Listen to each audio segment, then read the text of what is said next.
108 వాహనం అంటే అందరికీ తెలిసిన ముచ్చటేందోలా ఎవరికన్నా పానం మంచిగా లేదని ఫోన్ చేసి అడ్రస్ చెప్పంగానే కూయి కూయి కూయి అనుకుంటూ వస్తుంది. తక్లీఫ్ నుండోళ్లను టైంకి దావకానికి తీసుకుపోయి వైద్యం అందేటట్టు చేస్తుంది, ప్రాణాలు కాపాడుతుంది. రూల్స్ ప్రకారం జీవిడ్చినోళ్లకు 108 సేవలు లేకపోయినా కొన్ని మాటల అవసరమైతే జీవిడ్చినోళ్లను ఇంటి దాకా కూడా తీసుకుపోతుంటారు. కానీ గీడో 108 వాహనం నడిపే డ్రైవర్ అన్న ఎసొంటి ఉద్దారకం పని చేసిండో చూడండి రోపారి. మేమందరం పండికినాం 4 గంటలకు వచ్చినట్ట తెలియదు. గడితే తెల్ల తీసుకున్నారు. మేము పండికినాం 6 పోయినాం.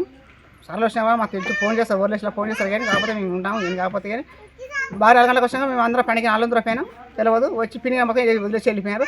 అంటే వెళ్ళినప్పుడు అప్పురం వదిలిపెట్టినా అయిపోతుండే, ఏదో వాళ్ళకి వదిలిపెట్టలేరు. మనిషి పిల్లలు వదిలిపెట్టినా అయిపోతుండే పిన్నిగానే. వచ్చి వదిలిపెట్టి అమ్మ వెళ్ళిపోయిన దిగపడతా చేస్తానే ఇప్పుడు వెళ్ళిపోయారు వాళ్ళు. ఉన్నోళ్ళకైనా లేనోళ్ళకైనా సావు ఒక్కటే. ఉన్నోళ్లకు ఉన్నతమైన సావు రాదు, లేనోళ్లకు లేకిడి సావు రాదు. కొమ్ములు తిరిగిన ఉద్దండులు కూడా దిక్కులేని మరణం పొందిరని చెప్తుంటారు చరిత్రలా. కానీ ఎందుకోనుల్లా సావు ముచ్చటకు రాగానే లేనోళ్లను అస్సలు పట్టించుకోరెవ్వలు కూడా. ఇగో ఈడో 108 వాహనం నడిపేటి డ్రైవర్ అన్న కూడా అట్లనే చేసిండు. జీవిడిచిన ముసలమ్మను నట్ట నడవ అడవిలిడిచిపెట్టిండట. వాని కండ్లు కాకులు వడవ అగ చూడుండ్రి. వీళ్ళని చూస్తే కొంచెమన్నా కనికరం కలగలేదో వానికి. నాగర్ కర్నూలు జిల్లా అమరాబాద్ మండలం ఈర్లపెంటలుండే చెంచు కుటుంబం అట వీళ్ళది. పాపం నిరుపేదలు. ఇసొంటోళ్లకు ఉపకారం చేసి పుణ్యం కట్టుకోవాలి గాని అడవి నడివిట్లు ఇచ్చి పెడతాడా? చేతులకు జట్టలు ఊట్ట.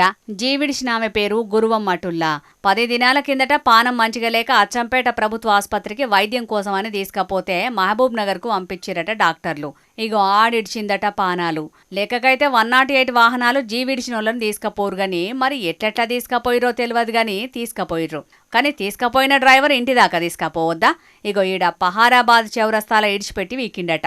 వాని మానవత్వం లేని మోకంలో అమ్మాను ఆన్నే అడ్డ మీద ఐటీడీఏ ఆఫీసు ఉండుట్లా ఆఫీసర్లు అయ్యో పాపం అని 108కు ఫోన్ చేసిరట గాని ఎంత ఫోన్ చేసినా తీసుడులేదట. ఇక ఆఖరుకు ఆటో కిరాయి మాట్లాడుకొని శవాన్ని ఆటో లెక్కించుకొని పోయిర్రు ఇంటోళ్ళు. ఎంత పాపం ఉన్నది చూడురుల్లా. ఇదే ఏ లీడర్ ఇంటోళ్ళు అయితే గిట్లనే చేస్తారా? ఎంత అన్యాయముల్లా. నీ అన్యాయం పాడువాడా.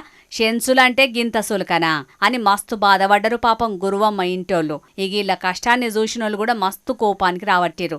ఓ దిక్కు ఇంటోళ్ళు జీవిడిచిన బాధలుంటే ఇంకో దిక్కు ఎట్లా తీసుకుపోవాలన్నా తెలవని అమాయక స్థితిలున్న గిరిజనులకు గీ మాత్రం కూడా సాయం చెయ్యని ఈ ప్రభుత్వాలు ఉండేందుకు లేకేందుకు అని పొట్టు పొట్టు అరుచుకుంటారు కొందరు ఈ ముచ్చట తెలిసిన మానవతావాదులు.